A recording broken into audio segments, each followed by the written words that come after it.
menarik. Dan kita tahu juga bahwa kemudian Jogja menjadi kota yang diminati banyak generasi muda untuk belajar gitu. Tetapi belakangan juga menjadi kota destinasi, kota tujuan wisata baik mancanegara maupun domestik ya. Jadi kalau catatan pariwisata itu jutaan itu kalau setiap tahunnya datang ke Jogja. Kita nggak perlu menghitung tapi merasakan saja karena macetnya itu setiap weekend atau libur yang panjang.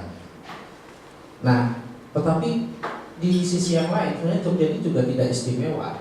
Dalam arti banyak hal yang mirip-mirip aja dengan kota lain. Artinya kota-kota dunia ketiga umumnya maupun kota-kota provinsi di Indonesia ya sumpek, ya macet, penuh reklame, hotel yang nggak terkontrol dan lain-lain. Nah, karena itu kita pagi hari ini ingin mengumpulkan atau ingin mengoleksi kira-kira sebenarnya bagaimana baiknya Jogja ini sehingga dia benar-benar istimewa di satu sisi, di sisi yang lain sebagai kota pusaka atau sebagai kota historis seperti itu dia betul-betul layak gitu dalam arti bukan hanya fisik saja tapi juga aspek sosial budayanya. Jadi itu yang kami harapkan di TOR itu kami tidak membuat pertanyaan tetapi sangat umum sekali. Nantinya mungkin Pak Laksono bisa mengajukan pertanyaan yang lebih tajam gitu sehingga kita bisa bertukar pikiran sesuai komitmen, perhatian atau keprihatinan kita terhadap Yogyakarta. Mungkin kita mulai dari perkenalan dulu ya. Nanti biar sebelum Pak Laksono membuka beberapa pertanyaan. Saya perkenalkan, saya Hairul Salim. Saya bekerja di Yayasan Elkis. Nah, saya dulu muridnya Pak Laksono gitu. Jadi tapi juga nyangkut di berbagai kegiatan karena seperti biasa orang swasta seperti itu ya kan Pak Ons. Di antaranya di kelompok ini Badan Pelestari Pusaka Indonesia ini lalu kemudian juga melalui Musika kita saya ikut di dalam kegiatan ini. Nah itu mungkin silahkan Mas untuk melanjutkan. Baik Bapak Ibu, perkenalkan nama saya Danang Sriatmoko. Saya dari Fakultas Biologi BM, bidang saya adalah bidang kebencanaan. Terima kasih. Ya, harus dilestarikan juga bencana. Saya Hargo dari Fakultas Ekonomi dan Bisnis. Kebetulan ini nyambung dengan Pak Edwin.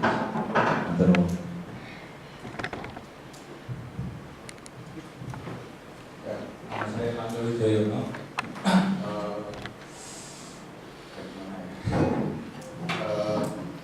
Ya saya aktif di beberapa komunitas, baik itu Jakarta, terus saya di Kompen Resource Institution karena saya juga di bidang media sama IT.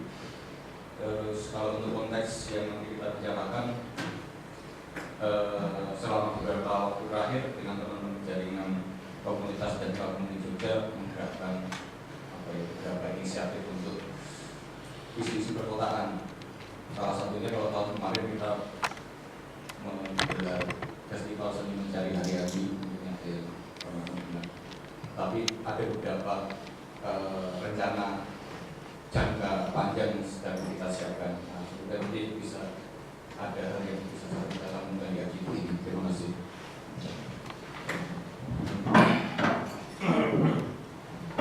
Nama saya Badio dari Teknik Geologi UGM.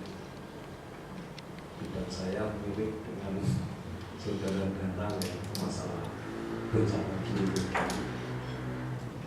Dan saya memang tertarik dalam bidang geoarkeologi atau arkeogeologi. Jadi hampir dari segi waktu itu yang kira-kira ratusan ribu tahun yang lampau. Terima kasih. Assalamualaikum warahmatullahi wabarakatuh.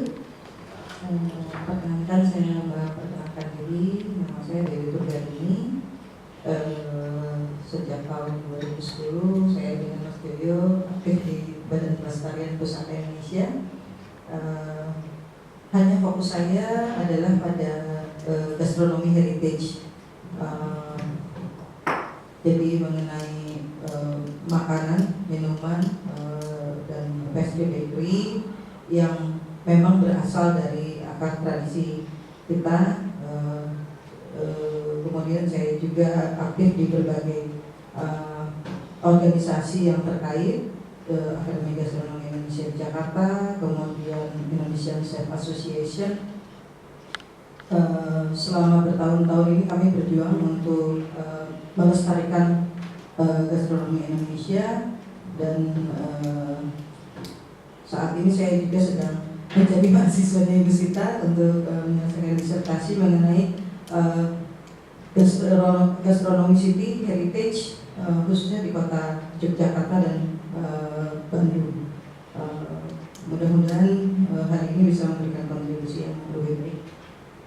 Terima kasih. Nama saya Arif Rusmanto, saya dari arsitektur UGM, adik kelasnya Ibu Sita. Bidang saya lebih kepada green urban design. Jadi saat ini saya juga sedang melakukan perencanaan sebuah kota di Bogor, sebelumnya di Boyolali dan Bantul itu banyak Cimo yang melibatkan masyarakat. Nah, akhir tahun ini saya akan menerbitkan buku yang berjudul Arsitektur Hijau dalam Inovasi Kota. Saya bilang Jogja ini luar biasa. Nah, nanti beberapa hasil-hasil riset saya ingin saya memberikan oleh tim ini, bagaimana bahwa pusaka ini bisa selain inovatif juga sekarang itu orang banyak berbicara masalah sustainable. Jadi pusaka itu juga bagian dari sustainable. Jadi yang disebut sustainable bukan hanya menghemat energi, kemudian low carbon dan seterusnya, tapi itu bisa dikaitkan dengan budaya orang Jogja yang sebenarnya sangat pas. Dan nanti hasil-hasil riset terbaru yang dilakukan di Eropa, kota-kota pusaka di Eropa barangkali bisa lebih dulu kita terapkan di Yogyakarta. Terima kasih. Nama saya Al-Sudoro, saya dari Tubi Budaya. Nama saya Wuryadi dari Dewan Pendidikan TI. Latar belakang keilmuan saya sebenarnya saya di bidang pengelolaan lingkungan. Tapi pekerjaan saya di pendidikan jadi agak sedikit jauh sekali dari bidang keilmuan saya. Sehingga dengan demikian maka mengawinkan antara lingkungan dengan pendidikan itu menjadi bagian dari pikiran saya sehari-hari. Terima kasih.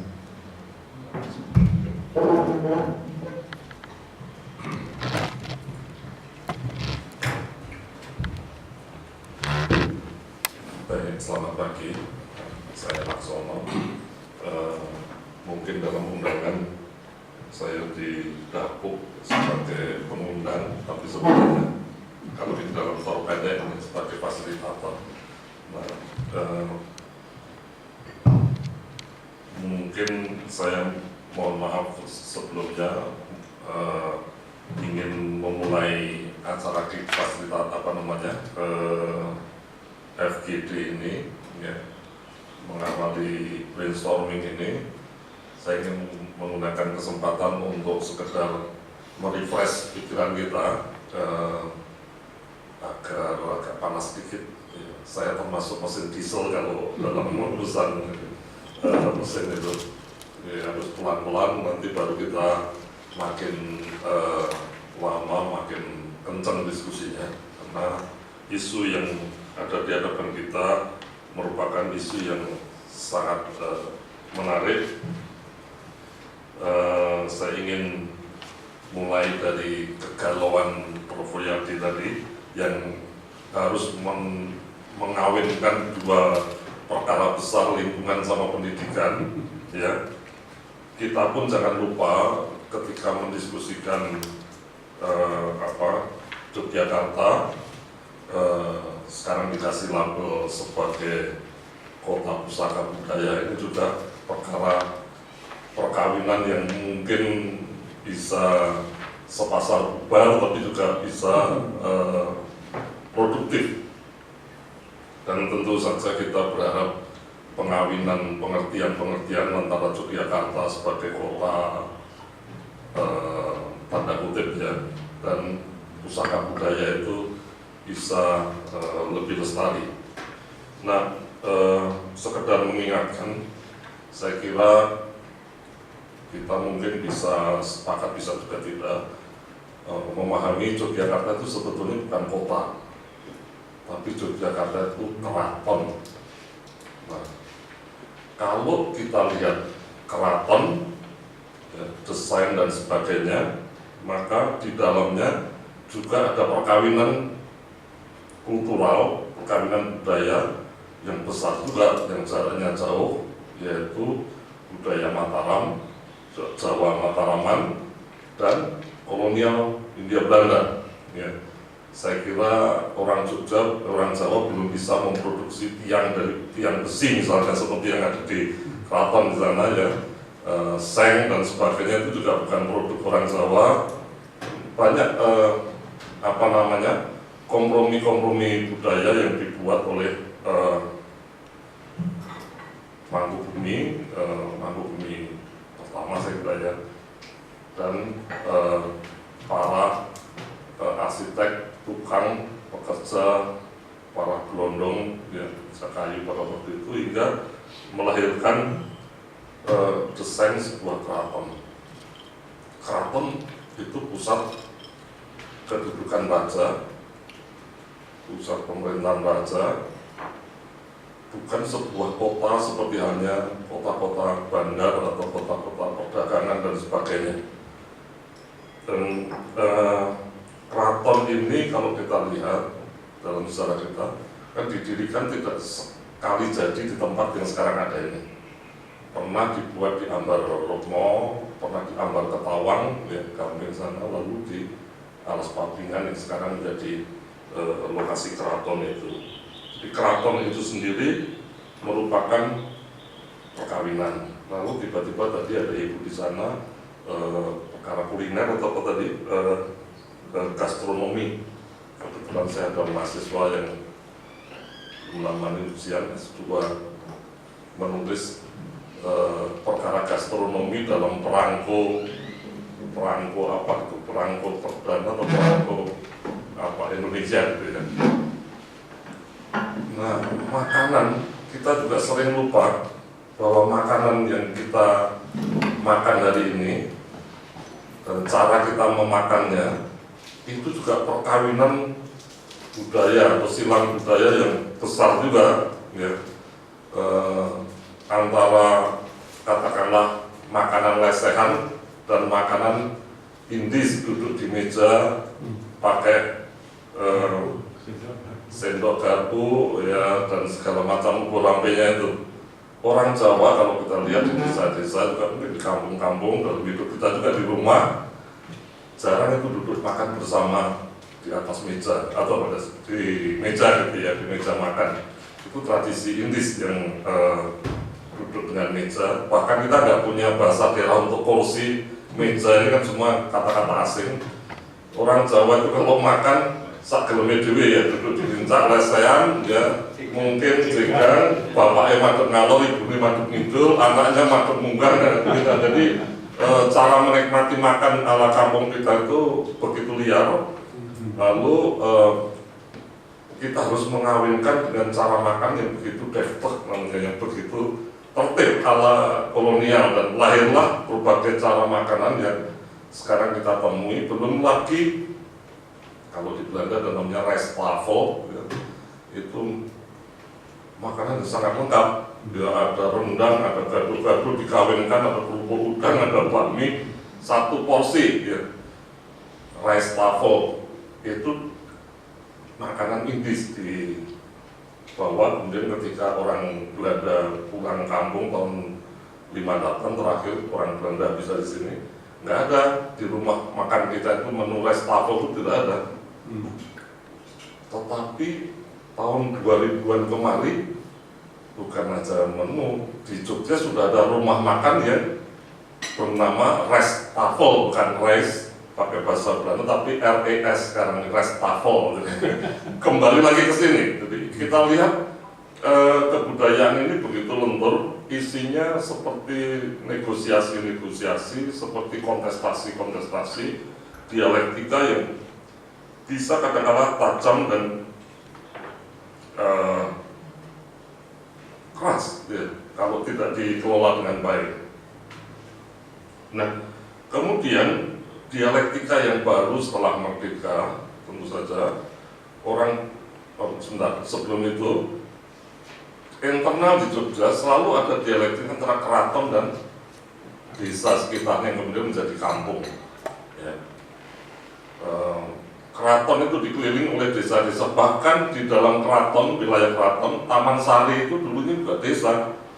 Mudah ciri-cirinya, ada pohon kelapa, ada pisang, jadi satu. Ya.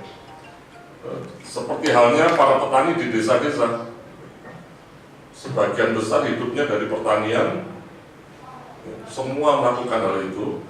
Kalau orang kota, ya, mereka melakukan pekerjaan yang banyak, ada pembagian kerja, ada tukang besi, ada tukang batu, ada mungkin kalau yang lebih maju lagi tukang listrik, tukang apa gitu ya, pedagang, gilda-gilda isinya. Jogja tidak berisi itu. Memang ada gamelan, tukang gamel, ya kan? Ada sayidan, itu para sayid Arab, ada ketandan, ya, ada apa gitu ya, kampung-kampung, gedong biwak, gedong tengen. Tapi itu semua sebenarnya struktur dari atau memuat bagian dari struktur keraton, bukan sebuah kota dalam pengertian yang kita kenal sebagai atau urban di Eropa, Cina, ya, dan di tempat-tempat lain di dunia yang mengenal sistem perkotaan. Secara fisik pun mula-mula Jogja juga tidak ada drainase, tidak ada saluran pengering. Baru nanti ketika zaman kolonial Belanda membuat kota baru, arsiteknya Cartens, ya, didesain sebagai kota baru itu, ya, ada drainasenya, ada apanya. Intinya yang kita hadapi Jogja ini adalah sebuah dialektika yang besar antara berbagai macam budaya. Nah, desa-desa di sekitar keraton ini kemudian mengalami kelebihan kepadatan, baik secara keruangan, secara spasial maupun secara sosial, dan mereka bertumbuh menjadi apa yang disebut kampung. Di kampung itu adalah desa yang mengalami overspill, secara keruangan spasial maupun secara sosial. Semakin banyak orang bekerja macam-macam tinggal di satu tempat, tetapi nuansa kehidupannya masih seperti pedesaan. Antara lain ya, kalau nyadran ya masih ada orang bikin apem bagi-bagi, ya, ada selamatan, layatan, dan sebagainya. Dan ada satu komunitas yang disebut wong kampung, cah kampung gitu ya, komunitas. Nah, ketika kita merdeka, kampung ini kemudian mengalami dialektika baru, yaitu gaya kampung lama, komunitas, dan bentukan nasional, kebijakan baru namanya sistem RW, rukun wilayah dan sebagainya, sebuah masyarakat. Ini bentukan baru. Jogja juga bukan seperti kota-kota, kan tidak mempunyai warga kota, tidak mempunyai masyarakat sipil, itu tidak ada. Sipil kan warga kota. Yang ada adalah warga kampung. Kebijakan nasional membentuk apa yang disebut masyarakat yang mempunyai struktur, mempunyai hubungan dengan camat, ya, terus ke bawah ada hubungan dengan dinas-dinas, ya, walaupun di bawah itu ya terdiri dari ketua RW, ketua RT, ya.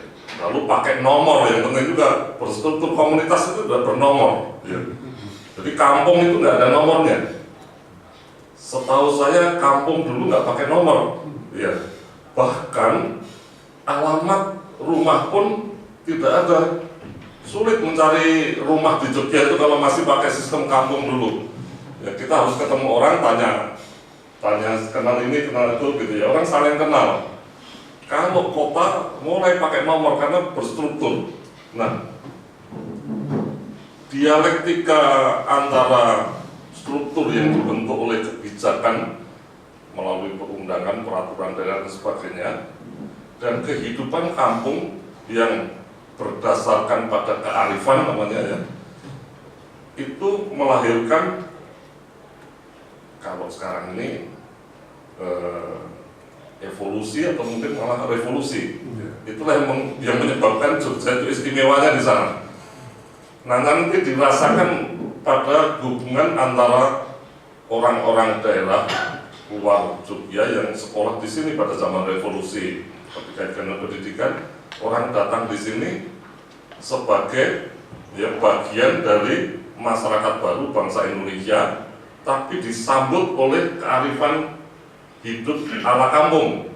Terjadi perkawinan itu, bahkan kawin yang sesungguhnya terjadi asimilasi. Banyak mahasiswa tahun 50-an itu yang ngepek anaknya pemilik kos, dia endekos di situ loh, kawin dengan itu. Jadi betul-betul terjadi asimilasi, dan ini semua melahirkan inspirasi baru yang menyebabkan orang-orang banyak mengalami nostalgia terhadap Jogja.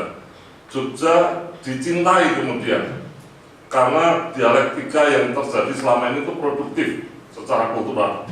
Orang datang ke sini karena nostalgia, misalnya cinta Jogja. Jadi Jogja, saya kira meminjam istilahnya Romo Mangunwijaya, itu ibarat ibu. Pantas bergelar ibu pertiwi Jogja sebetulnya. Ibu yang baik. Dan ibu yang baik itu ngopeni anaknya yang paling lemah, bukan anaknya yang jaya. Jogja ngopeni anak-anak Indonesia yang kedarang-darang kepengen mencari ilmu, bukan mengasuh para pedagang yang jaya. Hingga hari ini siapapun ingin investasi besar di Jogja cenderung bangkrut. Tapi kalau investasinya itu dodol panganan ala mahasiswa, itu selamat gitu kira-kira. Jadi sampai hari ini tuh Jogja enggak ada industri yang raksasa gitu. Nah, ini kira-kira apa namanya situasi dialektis yang apa namanya yang kita hadapi. Satu lagi untuk membuat pikiran kita barangkali lebih tertantang. Kemarin sore itu saya baru pulang dari Morotai, masih capek aja menggih-menggih karena itu. Di sana saya menemukan dialektika yang mirip ini, itu antara kearifan orang Morotai dan kebijakan-kebijakan ekonomi yang baru. Di sana desa dapat 1 miliar itu sudah berjalan, belum janji, bukan janji lagi, sudah ada. Saya diajak pergi untuk memetik atau beli, sebetulnya beli mangga bandara di bekas bandara Sekutu dulu. Itu sekarang ditanami pohon mangga, bukan sekarang ada pohon mangga besar-besar yang katanya ditanam oleh nenek moyang orang yang sekarang menunggu. Nah, saya datang ke sana, penunggu mangga ini tidur di situ bikin bepak di atas para kopra. Kan habis Pak mangga saya, tapi coba saya lihat di kebun sebelah. Di kebun sebelah ada datang membawa 1 ember besar, itu Rp250.000, kira-kira 20-an kilo gitu ya. Oke lah, makan mangganya enak sekali, itu kayak mangga mana lagi, ya. Rasanya gurih, manis. Cuma bukan ini yang ingin saya ceritakan. Yang saya ceritakan kemudian saya tanya, kok kamu tidur di sini? Saya lihat ada penggorengannya dan sebagainya. Iya Pak, mangga ini kalau kita tidak jaga malam hari diambil orang. Nah, masalahnya diambil orang, bukan begitu. Ini kami nggak boleh panjat. Jadi ada kearifan para pewaris pohon mangga ini. Mangga tidak boleh dijual, tidak boleh ditebang, Tapi yang punya hak itu silahkan mengambil dari mangga yang jatuh, tapi tidak boleh memanjat. Oh begitu. Lalu satu malam kamu bisa dapat berapa ya? Satu malam bisa kita kumpulkan 10 ember, 2,5 juta rupiah Pak. Pohonnya memang besar, 2 kali orang pun nggak bisa kita peluk itu. Oh besar nih. Ini SDM yang dikelola secara arif, nggak boleh panjat dan tidak boleh dijual, tidak boleh ditebang. Tapi semua anak turun orang yang mengaku menanam ini silakan ambil. Jadi semua yang berhak kebagian gitu kira-kira. Ada pengaturan panen bersama. Lalu waktu saya mau pulang saya perhatikan pohon mangga itu ternyata itu diikat pakai pelepah pisang sebagai sasi, tanda bahwa di situ ada larangan. Jadi ibarat seperti jalan dikasih bundaran lalu ada palang itu dilarang masuk gitu ya. Jadi pohonnya itu diikat pakai pelepah pisang, artinya orang dilarang memanjat. Nah, ini kan pengaturan yang berdasarkan kearifan lokal. Di Jogja, saya ambil contoh, ada hal semacam itu, tapi bukan dengan pohon mangga, dengan sampah. Ini pohon modern kita namanya sampah. Di Kampung Gambiran sana yang saya tahu itu di tiap RT ada kontrak antara RT dengan pengepul sampah itu. Nah, lalu di situ dipisahkan sampah basah, sampah kering, sampah plastik apa begitu. Nanti tiap berapa hari sekali, 2 hari sekali atau apa, rapat-rapat itu datang ambil, ditimbang, RT dapat berapa ratus ribu, ya. Warga memisahkannya. Nah ini kan berarti warga secara bersama-sama bukan hanya memecahkan masalah sampah, tapi bisa memanen dari sampah yang mereka produksi menggunakan mekanisme RT yang dulu kala sebetulnya kampung, kerukunan kampung, tapi orang Jogja bisa mengubah struktur yang bentukan negara RT menjadi komunitas. Nah ini contoh-contoh yang mungkin dari sana nanti kita bisa mengembangkan ide-ide bagaimana kita mengelola Jogja agar tetap bisa, ya kalau menjadi pusaka kadang-kadang nanti kita perdebatkan apakah pusaka atau sebetulnya sumber daya, sumber hidup itu sendiri. Kalau pusaka, saya nggak tahu, saya masih agak resisten menggunakan kata pusaka itu. Baik kita cari bersama-sama. Begitu kira-kira, silakan Mas Yerusalem untuk. Ya, terima kasih. Saya jadi mengerti mendengar Pak Laksono ya bagaimana terbentuknya kampung. Kalau kota, memang Jogja itu bukan kota pantai seperti Aceh, Banjarmasin, itu beda sekali. Yang pusatnya di pelabuhan dan pasar sebenarnya, tapi di keraton. Yang kedua tadi soal hubungan. Ya saya juga tahu bahwa sejak kecil saya sering sekali mendengar nama Jogja, mungkin karena Pak D saya dulu kuliah di Jogja dan dapat istri orang Jogja. Hubungannya memang dekat. Jadi sejak 70-an tahun keluarga saya bolak-balik ke Jogja karena hubungan perkawinan itu gitu. Jadi dulu di Jetis itu dekat Tugu gitu. Mungkin dulu cerita yang saya karena tidak bisa melanjutkan kuliah, modalnya kurang, NIP mantu selesai Pak. Kemudian jadi salah seorang pejabat di 80-an 90-an di Banjarmasin. Nah mungkin cerita serupa itu banyak ya, sehingga orang memiliki hubungan kekeluargaan dengan Jogja. Dan ini mungkin menjelaskan kenapa Jogja itu nostalgis didatangi banyak orang. Nah tapi bentangan tadi itu memberikan pemahaman historis dan kultural kepada kita. Tetapi di hadapan kita tantangannya banyak sekali sebenarnya. Seperti yang terbentuk sekarang, entah ada kontinuitas atau diskontinuitas kita nggak tahu gitu. Nah mungkin silakan Bapak Ibu sekalian memberikan komentar atau pertanyaan atau pengetahuan berbagi kita di sini. Tapi sebelumnya ada 3 teman datang, mungkin mau kenalan dulu karena tadi kita sudah berkenalan. Ya mungkin ada yang kenal, tapi mungkin ada yang belum kenal. Bentar, di sini dulu ya. Baik, terima kasih. Nama saya Dewanti, saya dari Teknik Sipil UGM. Jadi saya kemarin diminta oleh Sita untuk membantu di bagian transportasi atau prasarana untuk kegiatan ini. Mohon maaf, ini kali pertama saya bergabung karena baru diberitahu beberapa waktu yang lalu, kemudian kemarin ada pertemuan pertama, kebetulan saya baru juga, jadi ini saya mohon maaf baru bergabung pada kali ini. Ini asisten saya. Ya, nggak apa-apa, bukan Punya nama. Perkenalkan, nama saya Arifan Cahyadi, tapi saya dipanggil Ibu dengan Iwang. Iwang. kalau orang Makassar Iwan Pak jadi Iwan gitu. Iya. Iwan jadi Iwan kalau mau. Iya. Ikan jadi ikan. Selamat pagi, saya Subotin Arbuko, temannya putranya Pak PM. Itu saja. Ya. Sudah terkenal. Oke, silakan Bapak Ibu sekalian yang mau silakan. Terima kasih.